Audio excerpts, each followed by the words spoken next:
O conto O Imortal, de Machado de Assis, é pouco lido. Eu, pelo menos, não conhecia. Ele é bastante interessante. A história em si é bem simplória. História de um homem que toma um elixir e vive eternamente. Porém, em Machado, nada é simplório. A gente tem sempre que prestar atenção no que está por trás da simplicidade do texto.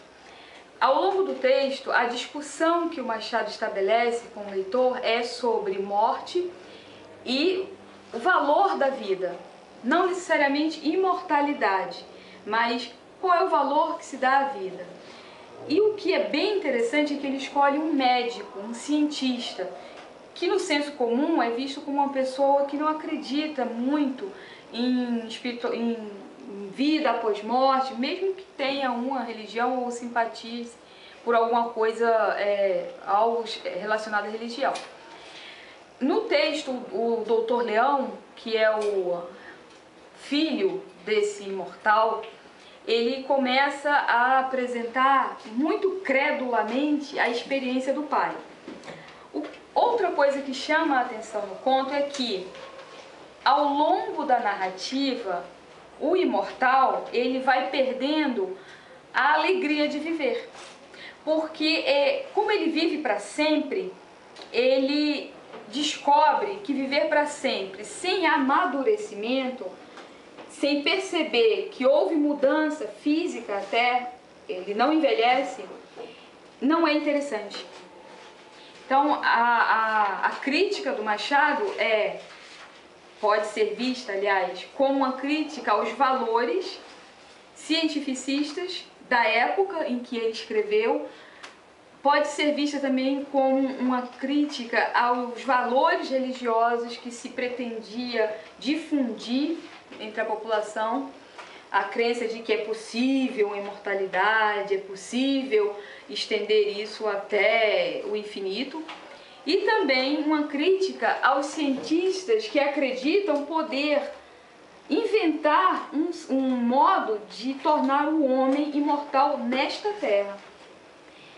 No final do livro, o imortal, ele bebe o resto do antídoto que ele carregou ao longo de dois séculos e meio, eu acho, não lembro. 2 séculos e meio. E aí é interessante que ele, para ficar imortal, bebeu metade do antídoto. Para morrer, ele bebeu a outra metade.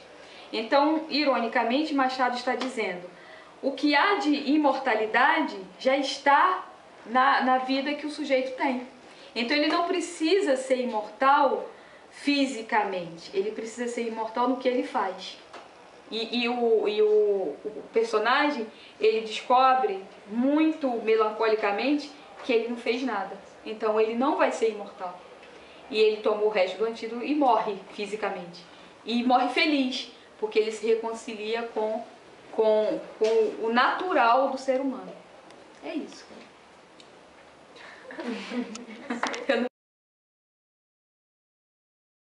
A leitura de Machado de Assis, ela é importante não porque Machado foi o grande escritor do século XIX no Brasil, mas porque Machado conseguia, com muita habilidade, tratar dos temas mais profundos e os mais banais de um modo sublime. Então, quando se lê Machado, é preciso que se consiga articular uma série de conhecimentos. Não se lê um romance de Machado pensando somente na fábula, ou seja, na estrutura comunzinha. Ele encontrou ela, casaram, foram felizes para sempre. É preciso ver cada gesto por trás, cada pensamento por trás das ações dos personagens e das falas delas. Estudar a interpretação, figuras de linguagem, estruturas frasais. Quando ele diz uma coisa, nem sempre é o que ele está dizendo. É preciso ter malícia para ler Machado de Assis. E é preciso acionar todos os conhecimentos prévios, de história, de filosofia, de tudo. Machado era um excelente enxadrista, então ele joga o tempo inteiro.